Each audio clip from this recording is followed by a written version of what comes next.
vida, foi a oportunidade que eu tive de conhecê-los e tudo mais.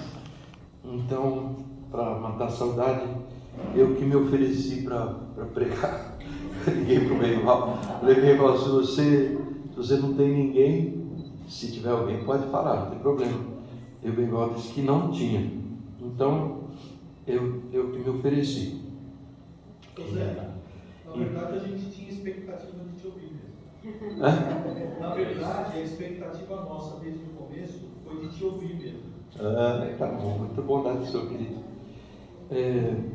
Desde o pastor Ivênio, nosso pastor de tantos aqui, que ele foi pregar numa igreja e era aniversário de igreja, essas coisas, colaboração de um grupo disso, outro grupo daquilo, um canta para cá e para lá e tudo, e tinham prometido entregar a palavra para ele tipo 11 horas da manhã, e no fim entregaram tipo 15 para meio-dia. Então o pastor chegou: você desculpa, se entende aniversário? Eu falei: sim, desculpa, mas o senhor dá uma palavrinha. Eu falei: mas eu não sou pregador de palavrinha, eu sou pregador de palavrão. Eu só sei pregar há muito tempo. E essas coisas da gente aprender, a gente aprende mesmo, né?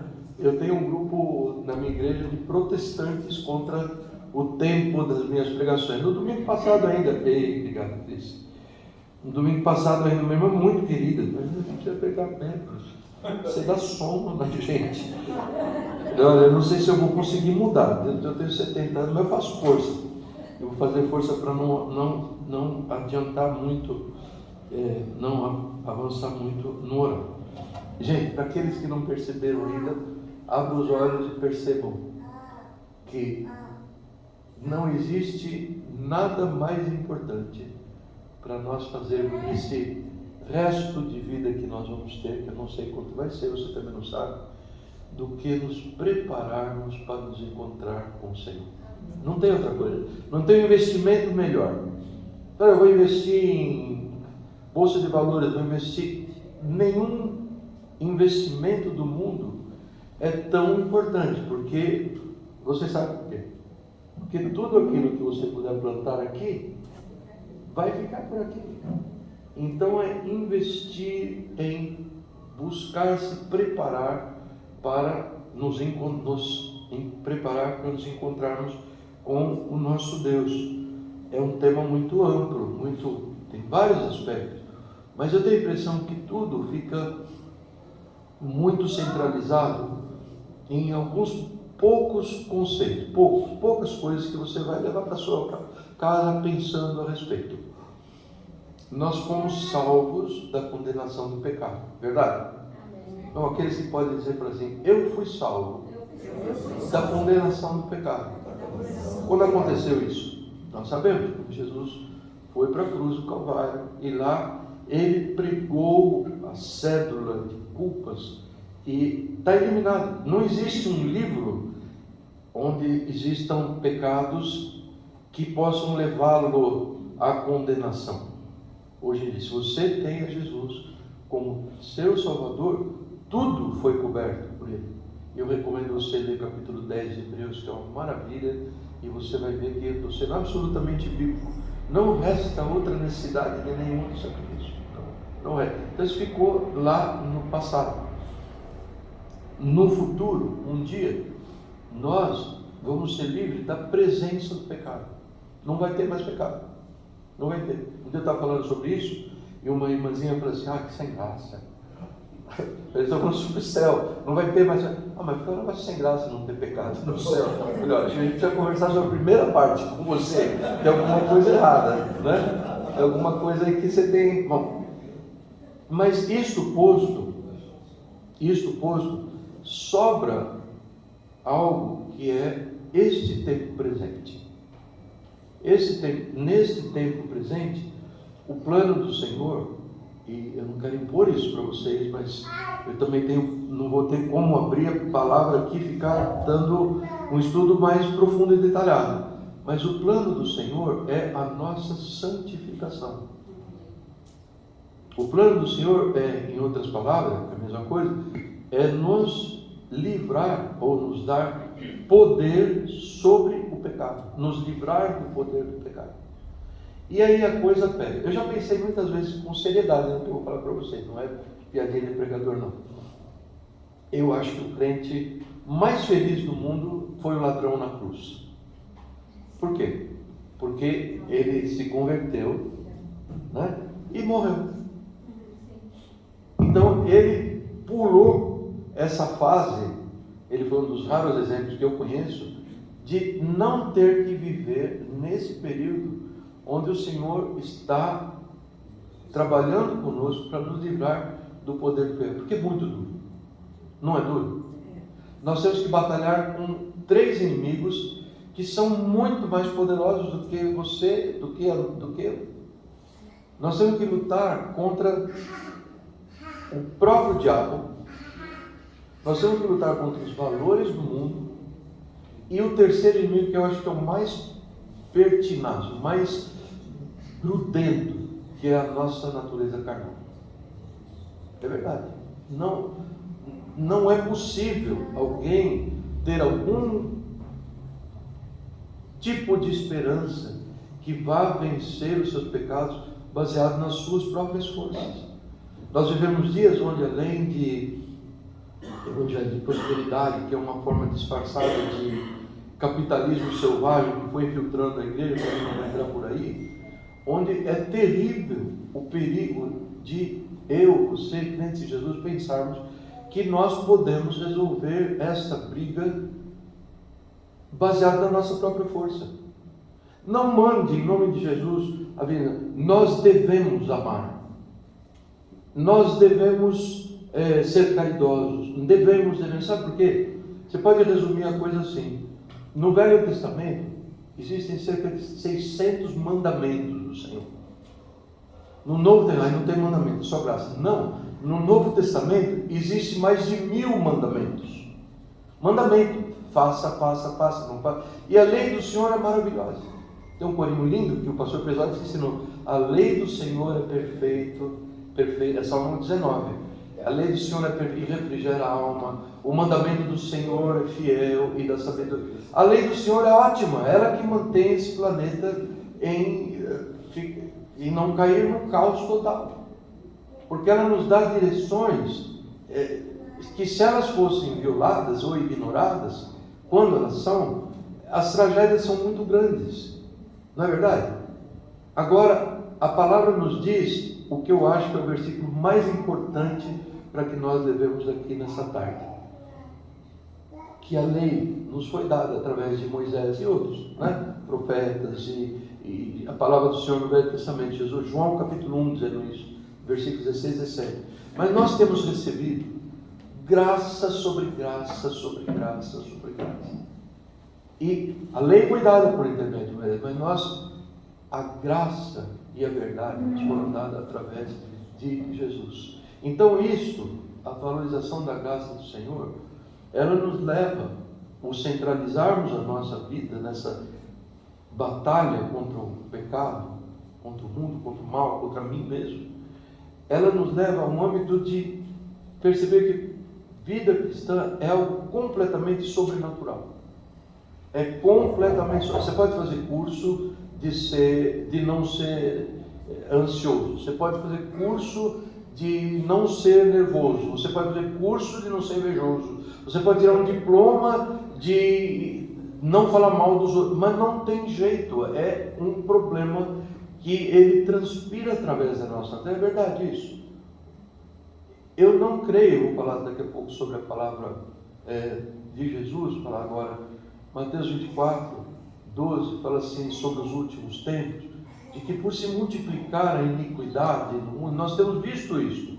O mundo não era tão iníquo como é hoje, 2023, em 1974, quando a gente ia assistir a Copa do Mundo que nós perdemos lá na casa da Celina de Gilberto.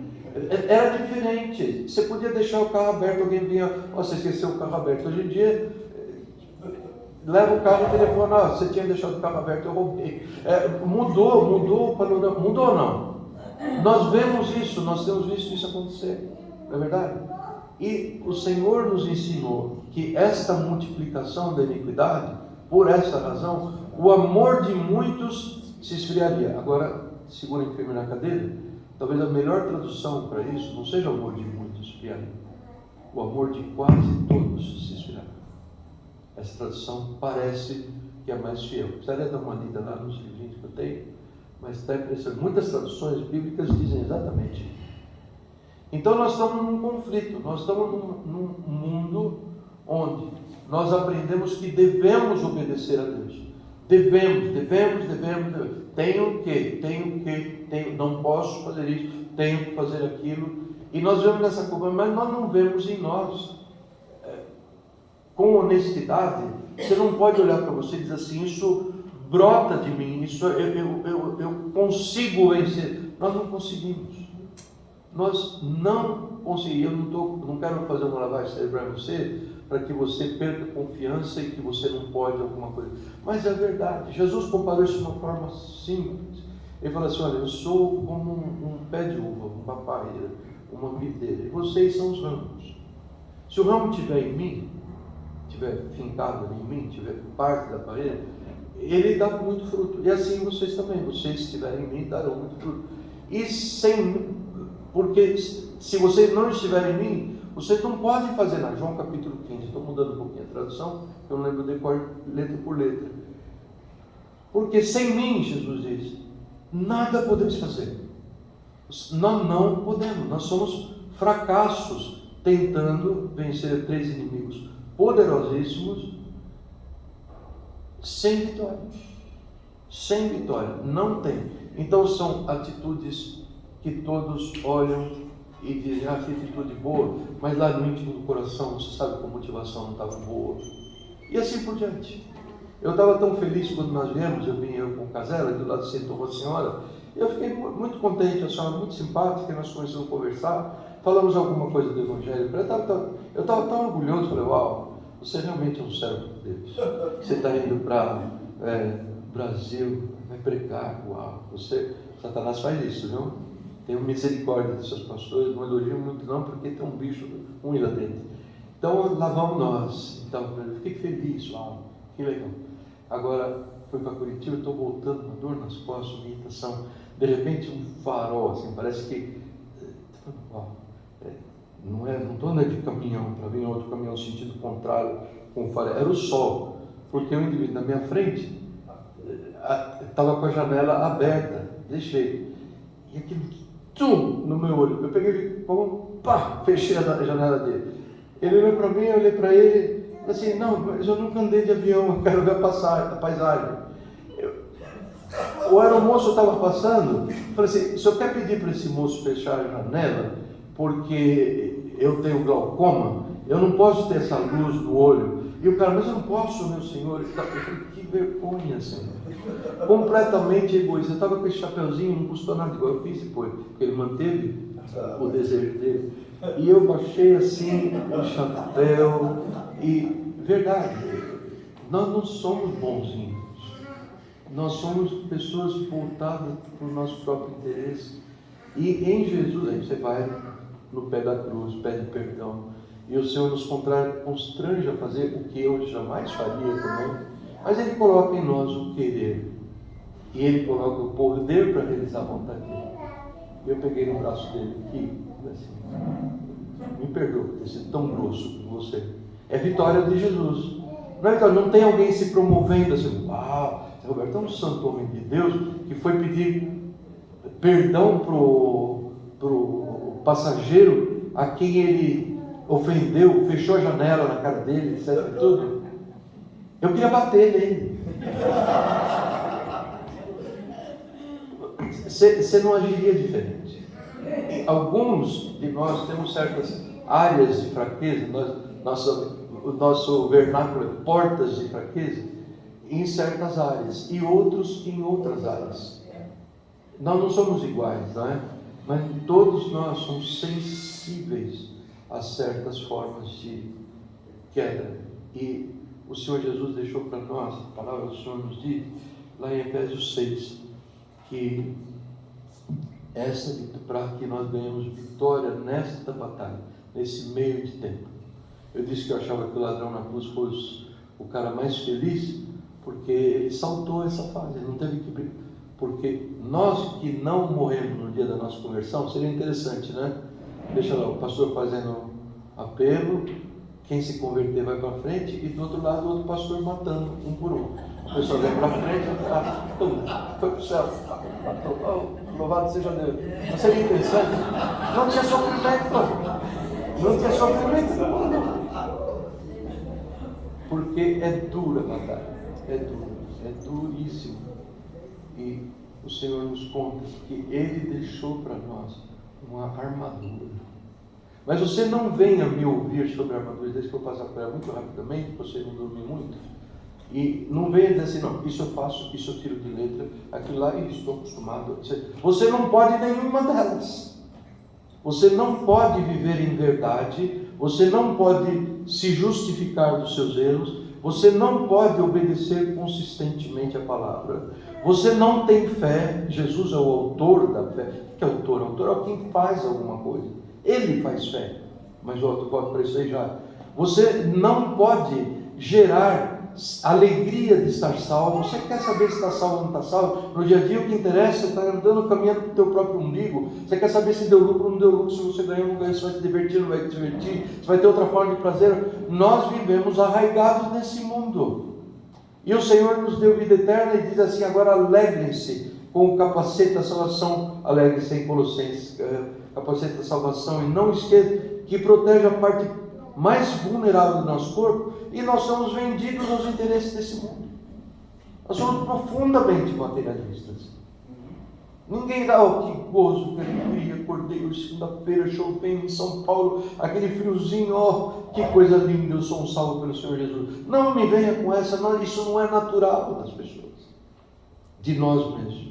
Mas o Senhor nos ensina que Ele nos deu a lei, mas Ele nos deu a graça, através da qual nós pedimos ao Senhor. Eu vou passar rápido pela armadura, sem ficar fazendo alusão, porque isso aqui só na última eu quero falar, que é sobre a espada do Espírito. Ele nos diz, ande em verdade. Eu acho que eu estou dando um bom incentivo e exemplos para que nós sejamos verdadeiros para conosco mesmo. Senhora, eu não perdoei aquele camarada, entrei aqui hoje, vi a cara dele, me deu náusea, igual eu tinha 40 anos atrás, não perdoei. Eu acho que não existe isso, né, entre nós. Mas nós temos essas coisas. Que tal dizer para o Senhor, Senhor, eu não consigo perdoar, mas eu quero, porque o querer Ele não perdoa nós. Então a gente pede a Ele graça, Senhor, me dá graça para que eu... E Ele dá graça. E de repente você vira um santinho e vai dizer, moço, me perdoa de eu ter sido tão grosso com você, e outras coisas mais. Deus, Ele age através de milagres na vida da gente. Isso é milagre, você acredita em milagre? Claro que sim. Ele muda o nosso coração, Ele muda o meu coração. Ele muda. A bateria não é Duracell. É aquelas Everett do gato, bem porcaria, porque é verdade, a gente ou agarra no Senhor, ou daqui a pouco vem outra, daqui a pouco vem outra, daqui a pouco, e o Senhor nos diz, seja verdadeiro. Ou tentação vai vir, você vai cair, seja verdadeiro, verdadeiro com o Senhor. Davi escreve o Salmo 51, quando está confessando lá e louvando o Senhor por ter cometido adultério com Batseba, mandou matar o marido dela. Eu vi um pastor dizer isso, falei, se eu fosse Deus, jamais teria perdoado Davi pelo tipo de pecado horrível que ele fez. Mas ele, olha, Senhor, eu pequei, foi contra ti, eu pequei somente contra ti, me perdoa, me perdoa. E o Senhor perdoa, o Senhor dá graça. Então, verdade, nós temos que ser verdadeiros, verdadeiro com o nosso irmão. Os casados aqui já brigaram com o marido, brigaram com a esposa, não. Marido nunca briga com a mulher só que briga com o marido, certo? Certo? Quem concorda, levanta a mão.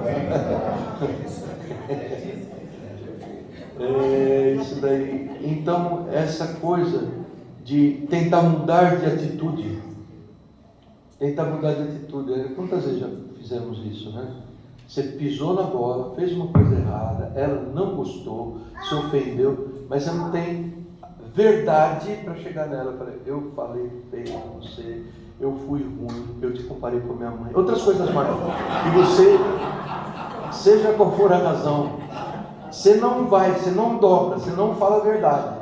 Aí passa na esquina lá, a galera lembra bem, quando eu viro assim na 104, tem um senhor mexicano vendendo rosas. E ele fica lá, rosas, rosas, rosas. E eu sempre achei muito incômodo. Mas nesse dia particular, que é um dia real, eu falei, já sei, eu vou levar rosas para minha mulher. Então ela virou, parei o carro, para aí, estou comprando flor para minha mulher, que bonito. Peguei a flor, levei. Mas em vista do fato de eu não estar sendo verdadeiro, a flor não substitui o acerto de conta. Falei, pô, mas que egoísta, 12 rosas, será que se eu trouxesse 60 ia tentar? Podia trazer o roseral inteiro, não resolve. É chegar e se expor e dizer e falar, eu errei contra você, eu pequei contra você. Isso é verdadeiro. E com o Senhor muito mais, né? Você sabe, Senhor, que eu não tive vontade de matar aquela pessoa. Conta que teve. Você sabe, o Senhor não vê o exterior, Ele vê o íntimo do coração. Que a gente tem que ficar dando uma de... Não, e disso advém a verdadeira justiça. É a segunda parte da armadura que ele chama do peitoral, como chama essa coisa? A couraça da justiça. Porque justificado pelo Senhor, não há condenação de Satanás. O salvo em Jesus, ele sabe, não, o Senhor me perdoou. Quantas vezes a gente perdoa, pede perdão, o Senhor alguma coisa, você acha? Você tem cara de achar que ele se perdoou? Mas você vai ficar aí nesse pecado. Quantos já ouviram essa voz? Quero saber. Nossa, não tem problema. Confessei, está resolvido. Não minta, porque Satanás, o papel dele, ele é acusador dos irmãos. Ele vai atrás e ele levanta calúnias. Jesus não perdoou. Esse tipo de pecado ele não perdoa. Qualquer outra coisa assim. E o Senhor opera em nós essa graça. Ele perdoa e ele nos faz sentir perdoados. É uma coisa maravilhosa. Você não tem que sair. Então é graça de nos fazer verdadeiros, que a gente pode pedir para ele, Senhor, eu estou meio mentiroso, nasci 1º de abril, o Senhor entende, né, Senhor? Não vem com onda. Senhor, eu não estou sendo verdadeiro, me perdoa, me dá força, me dá graça. Senhor, eu estou duvidando do teu perdão, Senhor, me dá força, me dá graça. E ele vai nos de graça sobre graça. 16 de João capítulo 1. O terceiro componente da armadura, ele é o mais... Quando você pega os bons comentaristas, que eu e Casera gostamos de tudo, existe assim uma certa divergência de pontos e tudo. Aquilo que caiu no meu coração é o que eu quero repartir com vocês. Lá fala sobre preparação dos pés com os calçados, não é? De proclamação do Evangelho da Paz. Alguns dizem assim, isso é atividade evangelística. Mas não parece que é isso, na minha opinião. Não parece que é isso. Parece que é isso, mas muitas outras coisas. Caminhar, e o sapato serve para isso no campo de batalha, caminhar significa ter uma propriedade de andar no meio de um campo de batalha. Tinha pedra, tinha ponta de lança que quebrou, tinha tantas coisas. E esta caminhada é a obediência ao Senhor. Obediência aos mandamentos do Senhor. Obediência. E para obedecer, eu já falei, a gente tem que pedir força, pedir graça para Ele. Pedir ao Senhor, quem nos diz, Senhor, eu não consigo fazer isso. E às vezes eu tenho que confessar para Ele, eu não quero fazer isto. Não estou com desejo, mas o Senhor é bom, o Senhor transforma o coração com graça. O quarto ponto, eu acho que todos nós já erramos com relação a esse conceito de achar que fé é a nossa forma de pagar salvação. Está escrita a palavra, pela graça sois salvos por meio da fé. Como se nós tivéssemos que apresentar fé para o Senhor para ganharmos salvação de volta. Isso não é assim. Hebreus 12, capítulo 2, capítulo 1, ele nos diz, fixem os seus olhos em Jesus. Ele é o autor, ele é o aperfeiçoador da fé. Os discípulos, uma vez Jesus estava falando com eles, e o contexto é longo, e eu não vou falar agora, mas assim, e Jesus fala com os discípulos, falando assim, Senhor, acrescenta-nos a fé, não dá para crer assim.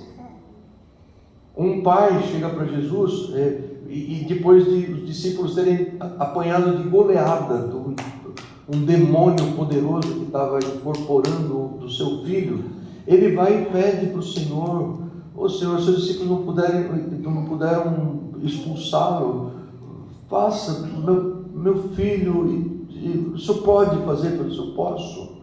Tudo é lícito para aquele que crê. Você crê? Fala assim, Senhor, eu creio, mas me ajuda na minha falta de fé. Eu acho lindo isso, porque isso é rasgar o peito e contar para o Senhor que laia que é a nossa fé, de que pequenez que ela é. E o Senhor, bondosamente, Ele não quer ouvir as nossas confissões para nós nos condenar ou nos acusar, mas para resolver a questão, para nos dar fé. Eu mencionei uma segunda-feira paulistana, poderia mencionar outras segundas-feiras em outros lugares, mas você já acordou de manhã, parece que nada faz sentido. E eu tenho orado assim, Senhor, eu não estou crendo em nada. Está aqui meu coração vazio, eu tenho vergonha de dizer isso para o Senhor, mas Ele sabe de tudo. Senhor, olha, eu não estou com vontade de nada, eu não tenho vontade de ler a palavra, eu não tenho vontade de orar. Você já sentiu assim alguma vez? Conta para o Senhor, Ele quer saber, porque ao saber de nós a verdade, ouvir de nós, faça, Senhor, o Senhor é o autor da tua fé, Ele está nos vendo cumprindo. Um dos trechos mais importantes da palavra está em Hebreus capítulo 4, versículos 14 e 16, ele fala, Jesus foi tentado de toda forma que você já imaginou, que você já se viu sendo tentado. Você acredita nisso? Não? Jesus, aqui presente, pensa num pecado bem horroroso, que você não quer nem pensar para não, alguma coisa que você foi tentado. Jesus foi tentado igual. Ele foi tentado, mas não foi tentado só nos 40 dias de tentação no deserto, não. E lá foi fichinha. Ele foi tentado, Deus nos conta isso, mas sem pecado. Então agora Ele pode ser o nosso libertador. E Ele chama, venham, aproximem-se do trono, meu trono, o trono da graça, onde vocês podem receber misericórdia, que é perdão. Misericórdia assim, é o mal que você merece, Deus o detém. Deus segura o mal que eu mereço, para buscar misericórdia e para buscar graça. Graça é o bem que eu não mereço e que o Senhor traz para a minha vida e com ela me abençoa. Guarda isso, Hebreus 4, versículos 14 a 16. Ele está chamando, venham buscar graça. E nós ficamos com essa onda de eu tenho que isso, eu tenho que aquilo, eu tenho que fazer um propósito, eu tenho que ler o Salmo 150 mil vezes, o Salmo 119 só 10, eu tenho que... Gente, nós estamos virando e nós estaremos num caminho sem volta. Nós seremos daqueles que vão esfriar na fé se nós não clamarmos por graça, se nós tentarmos viver com as nossas próprias forças. Isso é tão óbvio. O capacete da salvação é o próximo, a alegria da salvação. Eu não estou nem querendo saber, confesse para Ele. Renova em mim a alegria da tua salvação. Lembra Davi orando lá no capítulo 51 de Salmo? Senhor, renova em mim a tua alegria.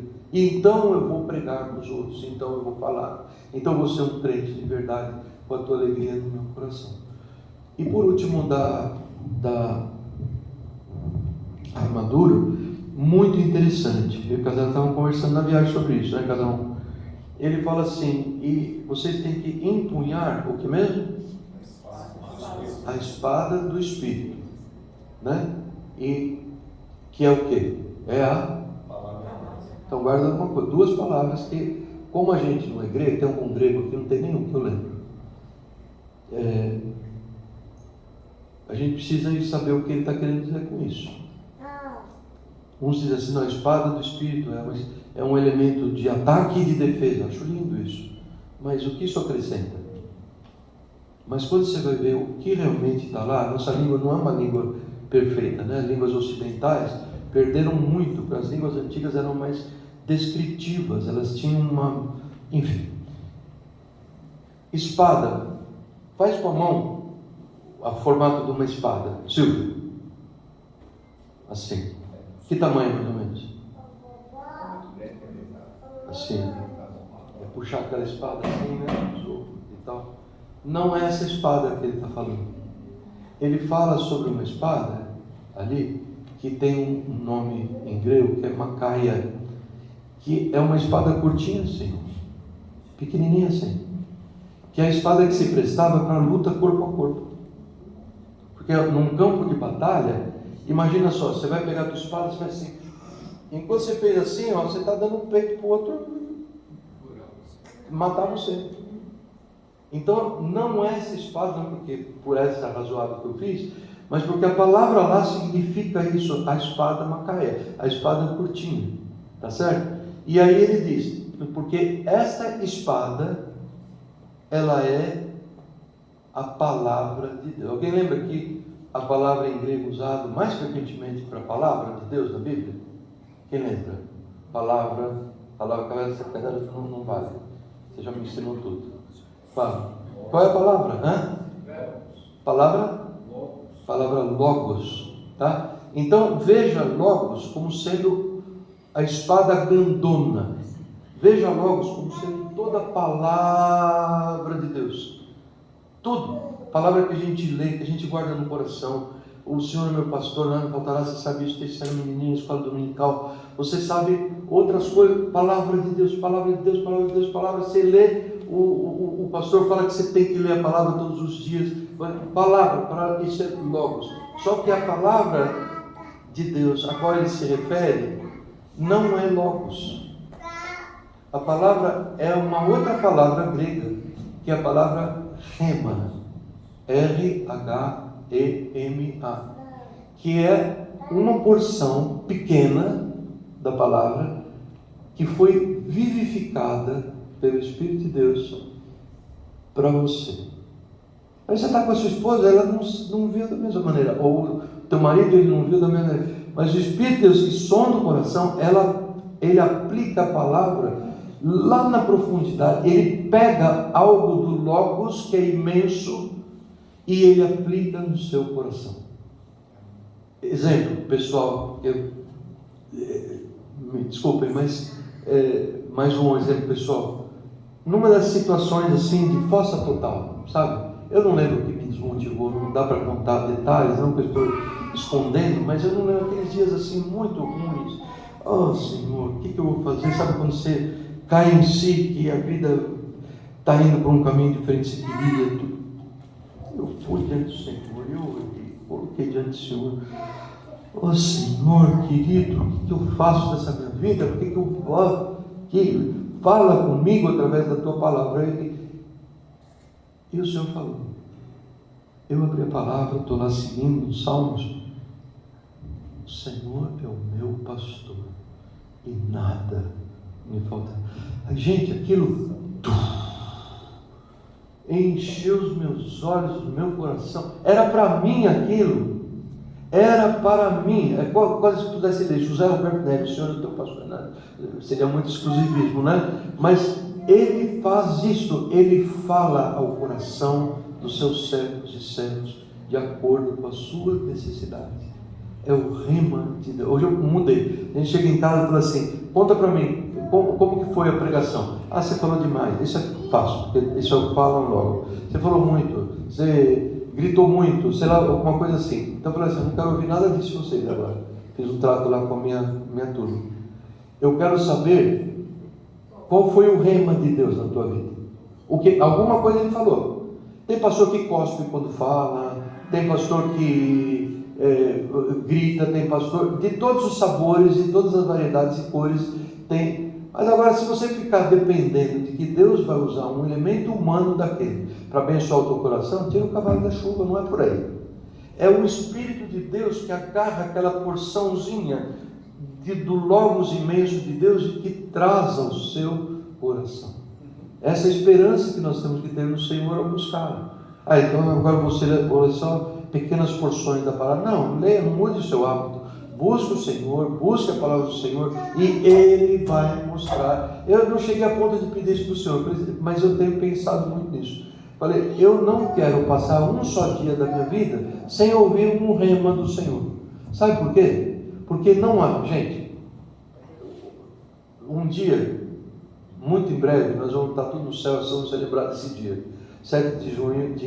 Então você chega lá para o Senhor, então vai no telão, na minha imaginação, concepção poética do céu, vai ter um telão em 3 dimensões, aí você vai e liga lá, põe lá, liga no botão do 7 de junho de 23, 7 de junho eu estava brigando com o cara do avião, não, foi hoje também, mas tudo bem, não, então você vai e você pode chegar dentro do Senhor e perguntar, isso que o Zé falou é verdade?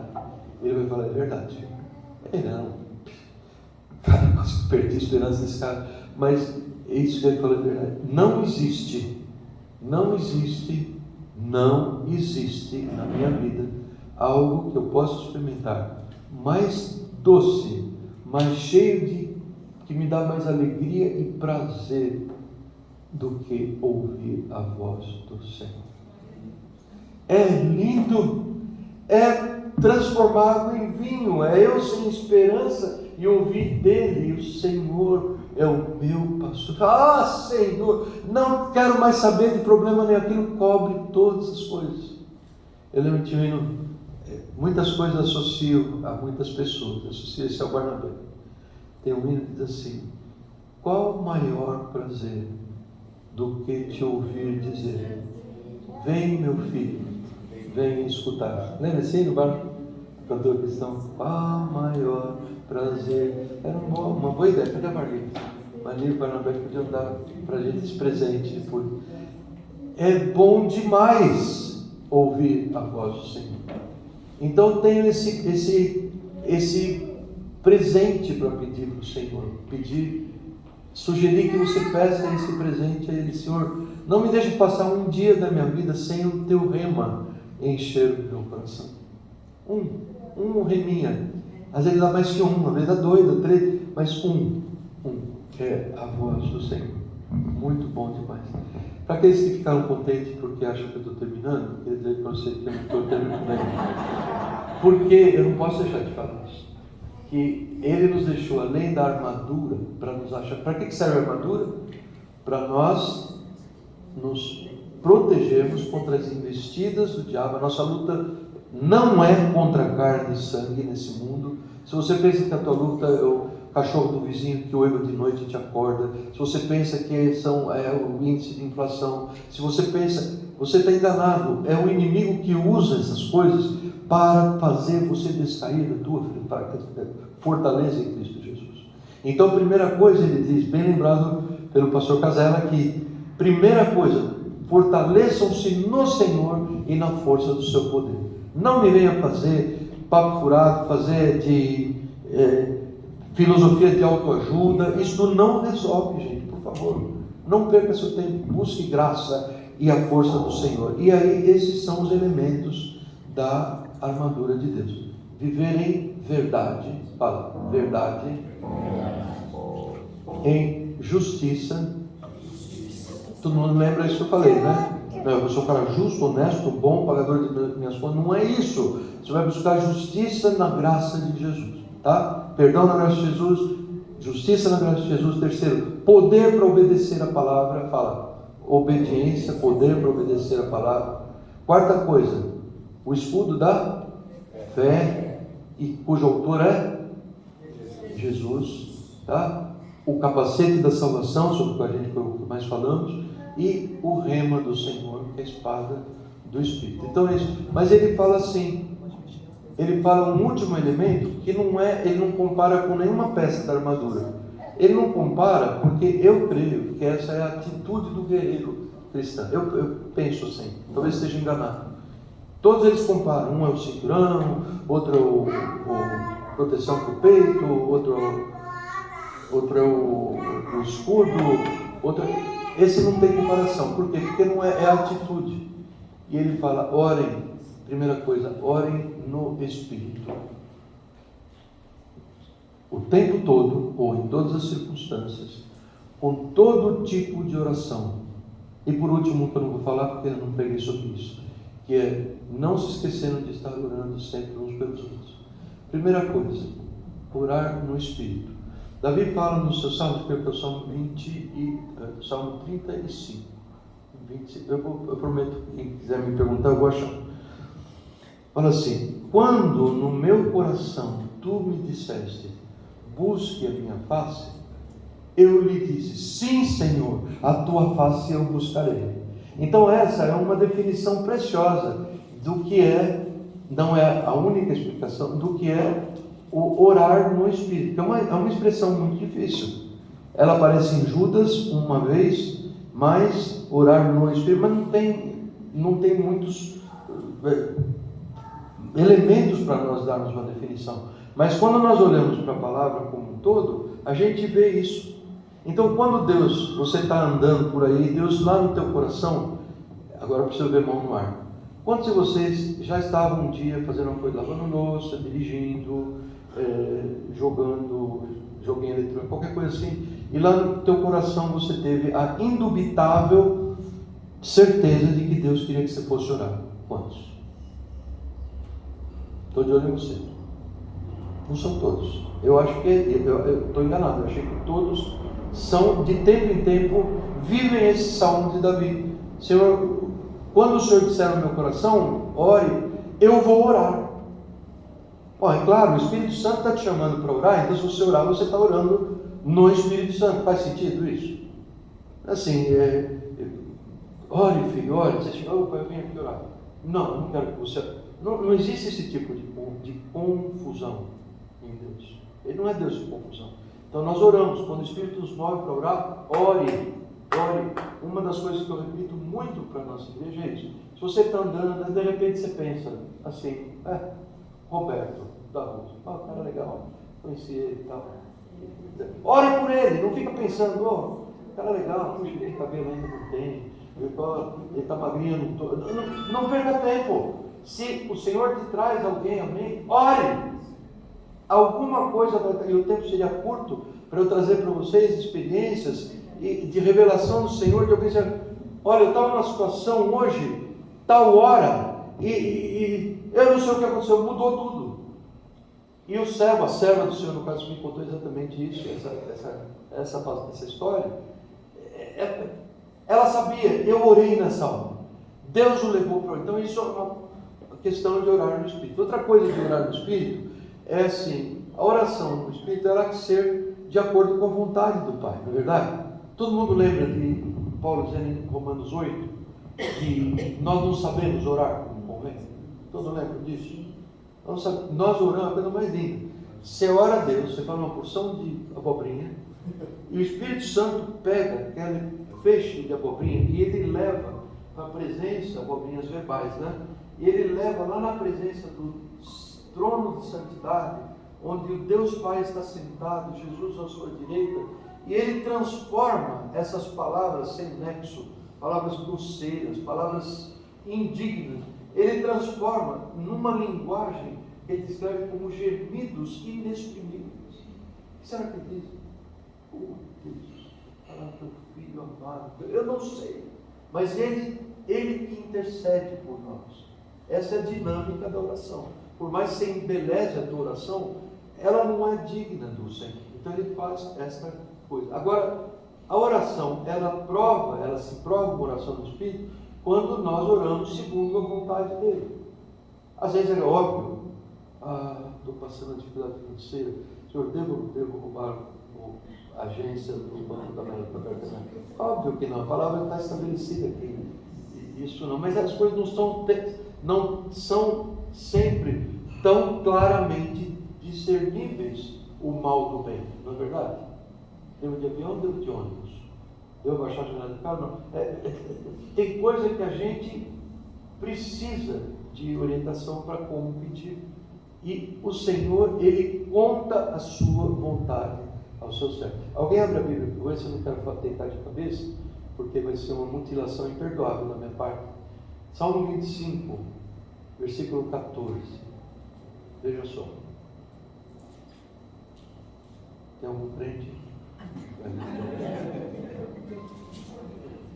Os segredos do Senhor é com aqueles que o temem. Da tua tradução, o que diz? A intimidade do Senhor para os que o temem. Bom, e eles lhe mostrará a sua aliança, aos quais ele dará a conhecer a sua aliança. Muito bom. Então deixa eu traduzir aqui para escapar logo para o segundo ponto e o terceiro ia acabar. A intimidade do Senhor, na verdade agora, a intimidade do Senhor. Você deve ter bons amigos. amigos íntimos. Nós conhecemos isso na nossa mocidade, não foi? Eu preciso abrir o coração para você. Pai, eu quero compartilhar uma coisa. Intimidade. Você não ia chegar no púlpito e contar, pessoal, igreja, eu quero contar aqui uns podres sobre mim. Não, não é assim. Não é dessa maneira. E nos relacionamentos humanos existe uma forma de selecionar para quem você conta certas coisas ou não. Eu estou falando algo muito estranho. Nós temos a prudência de não falar para quem não é confiável. Nós temos a graça de contar para alguém que vai poder nos apoiar. Enfim, nós escolhemos a dedo a quem nós vamos fazer conhecer a nossa intimidade. A tua tradução diz, como mesmo está? Os segredos do Senhor. Os segredos. Contar. O Senhor tem os seus segredos. O Senhor tem as suas intimidades. E para quem Ele conta? Para aqueles que o temem. Aqueles que o temem, aqueles que levam Deus a sério. Temer quer dizer ter medo também, viu? Mas também quer dizer isso. Aqueles que têm essa veneração pelo Senhor, esse respeito pelo Senhor, que andam junto do Senhor. E mais, Deus está procurando você. 2 Crônicas, capítulo 16, versículo já deu para vocês, 8 ou 9, veio o rei Asa, quando pisou na bola, veio com Deus, o Senhor falou para ele, através da boca do seu profeta Anani, dizendo assim, os olhos do Senhor passam por toda a terra, procurando alguém cujo coração é inteiramente dele, para que ele se mostre forte para essa pessoa. Sabe que a conclusão eu cheguei? Que Deus sofre de solidão. Deus sofre de solidão. Ele está procurando um amigo. Ele está procurando alguém para quem abrir o coração e ele não acha. Ou acha, eventualmente. Ele fala tão freneticamente sobre Abraão, ficou com inveja de Abraão. Ele está para destruir Sodoma. Então, uma grande empreitada de Deus. E para fazer isso. Como Deus falando consigo mesmo, quando Deus fala comigo mesmo. Você também fala consigo mesmo. Mas você chega, Deus, e não contaria eu a Abraão, o meu amigo, o que eu vou fazer? Ele está querendo amigos para quem ele possa revelar a sua vontade, para que os seus amigos orem segundo a sua vontade, e dessa maneira vivamos íntimos uns aos outros, a intimidade do Senhor. Isso é muito lindo. Você não acha que é lindo isso? Imagina só, ele procurando um amigo em mim. E Davi, ele procurou e achou um segundo o coração de Deus. E vai daí para fora. Existem vários pontos desse bordado de que Deus quer um amigo. Ele não quer alguém, ou quer também, mas um caçador de bênçãos, alguém que se deleita no Senhor, e a graça nos pode tornar essa pessoa. Outra coisa, oração em todas as ocasiões. Deus quer que a gente ore em todas as ocasiões. Você é o tipo de pessoa, eu creio que o Senhor quer que eu seja esse tipo de pessoa, que você vai viver no dia a dia. A gente fica uma considerável parte do nosso tempo conosco mesmos, não é verdade? A gente vai andando e vai pensando, eu vou fazendo planos, e tudo sem fé, sem consultar o Senhor. O Senhor fala assim, não, fale comigo. Nas suas caminhadas, fale com Deus. Converse com Ele. Abra o jogo com Ele. Vai contando, não para de orar. Vai orar sem cessar. Paulo resume o fecho todo em 1 Tessalonicenses capítulo 5. Orem sem cessar. Vigiem e orem para que vocês não caiam em tentação. É assim a tua vida de oração? Vai ter a reunião de oração na sexta-feira, em geral faz na sexta, porque no sábado todo mundo aguenta mais tarde. Seja qual for o dia, não tem nada de mal. É jóia isso. Não é jóia? Uma reunião de oração, vamos buscar o Senhor. Maravilha. Dos melhores momentos na história, na vida da igreja. Mas você não vai começar a orar lá, você já está orando antes. Você já está orando antes, você está sendo abençoado antes. Você vai abençoar outros a hora que você estiver com os irmãos, porque você está vivendo lado a lado com um amigo íntimo que é o Senhor. Não é assim, longe do Senhor, longe. Aí depois ele dá um pico de força espiritual porque você orou, e aí cai tudo de novo aí. Não, é como respiração. Assim como nós somos mantidos vivos por causa da oxigenação que vem dessa função preciosa que é a respiração, da mesma forma nós nos mantemos vivos porque nós oramos ao Senhor, falamos com Ele em todas as circunstâncias. Ah, mas Jesus disse, quando orares, se tranca no quarto, aí eu vou... Ele falou isso, vai ler lá no contexto da tua Bíblia, em Mateus capítulo 5. Sabe em que situação ele fala isso? Porque os fariseus gostavam de bater no peito, que eles estavam orando. Ele ficava na praça orando, Senhor, humildemente eu estou aqui na tua presença. Humildemente, ele estava querendo aplauso. Ele estava querendo o reconhecimento da sua possível espiritualidade. Não era por aí. Jesus, nesse contexto, fala assim, não façam como os fariseus hipócritas. Se vocês querem orar, tranca no seu quarto e ore ao seu Pai que está secreto, e o vosso Pai que está em secreto, Ele vai ouvi-lo, Ele vai atendê-lo.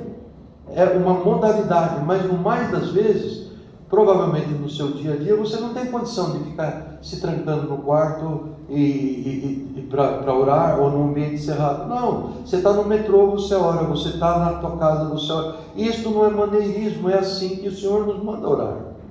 É assim que Ele nos manda falar com Ele. E finalmente Ele diz, orem de uma forma completa. Orem por todas as coisas. Isso também dá uma dor de cabeça, mas tem uma resposta que é muito maravilhosa. O que é orar por todas as coisas? Tem gente assim, ore por tudo. Ore pela a morte dos golfinhos, ore pelo derretimento das geleiras, ore pela dor de dente do teu vizinho, ore por não sei o quê. É um negócio meio torturante orar assim, amplo espectro dessa maneira assim. Você fica procurando motivos para... Eu acho uma coisa muito fardo e me parece um fardo colocado por homens. Isso me lembra uma vez do Sermão da Montanha, segunda vez em Lucas capítulo 11, em que, no caso de Lucas 11, os discípulos chegaram para Jesus e falaram, Jesus, ensina-nos a orar.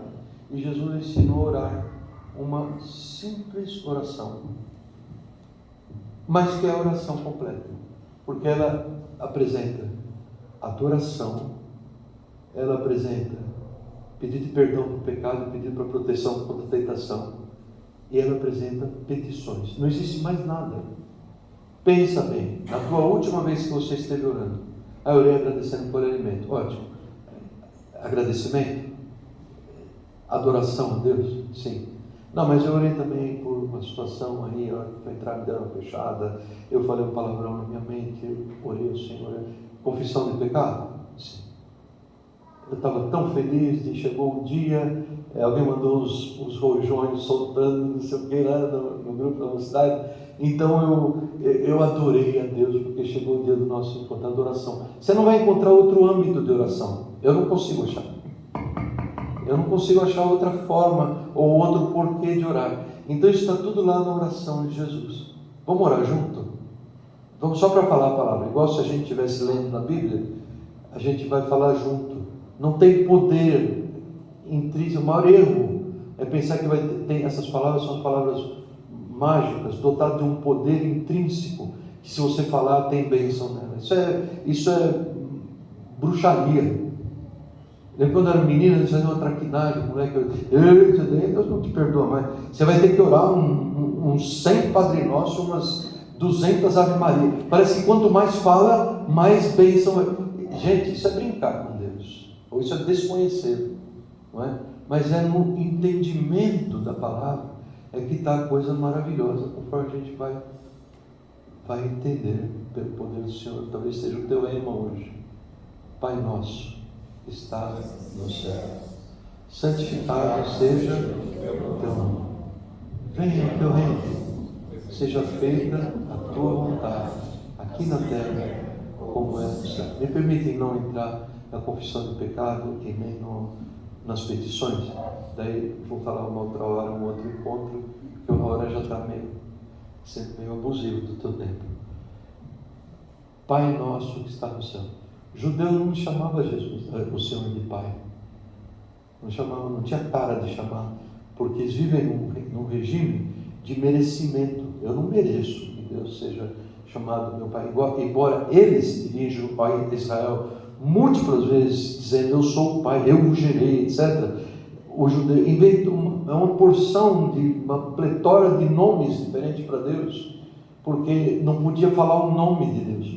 O tal do tetragrama não pode falar, nem que passa soda cáustica, sabão na boca, não pode falar. Então isso gera uma distância, isso gera uma coisa horrível. Um relacionamento de filho para progenitor, pai ou mãe, ele tem que ser revestido dessa intimidade, desse abraço. Eu não estou aqui para ensinar ninguém a ser pai ou mãe, mas não é verdade isso? Nós temos que ter essa proximidade, essa coisa. E ele nos ensina a orar. Orem assim: me chamem de seu Pai que está no céu. Ele quer intimidade, está procurando amigos. Pai nosso, Paizinho querido, o Senhor que está aí no céu, ó, santificado seja o vosso nome. Esse aqui, eu vou santificar esse guardanapo, para quando eu chorar outra vez, eu vou enxugar as minhas lágrimas. Santificar, é verdade? É bom esse uso ou não? É verdade, a palavra quer dizer isso. Santificar é reservar algo para um determinado fim. No âmbito do relacionamento de Deus com o homem, do homem com Deus, você não pode fazer isso com Deus.